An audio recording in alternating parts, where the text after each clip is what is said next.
जी हाँ, नमस्कार दोस्तों, स्वागत करते हैं हम सभी को आपका यूट्यूब चैनल अंदाज भोजपुरी। मेरा नाम है विशाल कुमार और आप सब देख रहे हैं आपका यूट्यूब चैनल अंदाज भोजपुरी। जी हाँ दोस्तों, बता दें कि भोजपुरी का एक रमेश रेशमिया जी का अब कौन सा सॉन्ग आने वाला है इसी वीडियो में जानेंगे। तो फटाफट वीडियो कर दीजिएगा लाइक और चैनल को कर दीजिएगा सब्सक्राइब। जी हाँ दोस्तों, बता दूँ कि उससे पहले जीजा मेला घुमा दी KTM से जो कि गाना आज रमेश रेशमिया ऑफिशियल चैनल के माध्यम से रिलीज हुआ है। जी हाँ दोस्तों, यानी गाना बहुत ही हाई लेवल का है, जाकर आप लोग सुन लीजिएगा। जी हाँ दोस्तों, जीजा मेला घुमा दी KTM से जो कि रमेश रेशमिया और सृष्टि भारती जी सॉन्ग को गाए हैं, जो कि गाना आज ही यानी कि रमेश रेशमिया ऑफिशियल चैनल के माध्यम से रिलीज कर देगा। जी हाँ दोस्तों, और एक और गाना मोहाला सुनसान हो जाए। जी, मोहाला सुनसान हो जाए, इस गाने को रोक दिया गया, यानी कि इसी गाना की वजह से इस गाने को रोक दिया गया था, यानी मोहाला सुनसान हो जाए गाने को रोक दिया गया था। लेकिन अब बता दूं कि हो सकता है, देखिए कल इसको रिलीज कर दिया जाएगा। जी हाँ दोस्तों, यानी कि कल नहीं तो परसों कन्फर्म है कि मोहाला सुनसान हो जाए गाने को रिलीज कर दिया जाएगा दिव्या शक्ति म्यूजिक यूट्यूब चैनल के माध्यम से। जी हाँ, यानी कल हो सकता है, तो सुबह में देखने को मिल सकता है दिव्या शक्ति म्यूजिक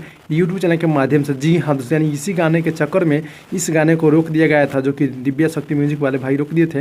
लेकिन हो सकता है, देखिए आज शाम को इसका ऑफिशियल लंच मतलब रिलीज डेट आएगा, तो मैं आप लोगों के बीच शेयर करूंगा। फिलहाल में दोस्तों हमको तो लग रहा है कल ये गाना आ जाएगा, जो कि मोहाला सुनसान हो जाए रमेश रेशमिया सृष्टि भारती जी सॉन्ग को गाए हैं और दीपक प्रियांशु जी गीत को लिखे हैं। म्यूजिक है अंतु सिन्हा जी, काफ़ी गजब का सॉन्ग है, जो कि दिव्या शक्ति म्यूजिक यूट्यूब चैनल के माध्यम से कल सुबह 7 बजे हो सकता है। जी हाँ दोस्तों, यानी कि अभी ऑफिशियल टाइम नहीं आया, लेकिन मैं अनुमान के माध्यम से बता दे रहा हूँ। जी हाँ दोस्तों, तो भाई लोग यही अपडेट था। अच्छा लगा तो लाइक कीजिएगा, चैनल अपने चैनल को सब्सक्राइब कीजिएगा। मिलते हैं अगली वीडियो में, तब तक के लिए धन्यवाद।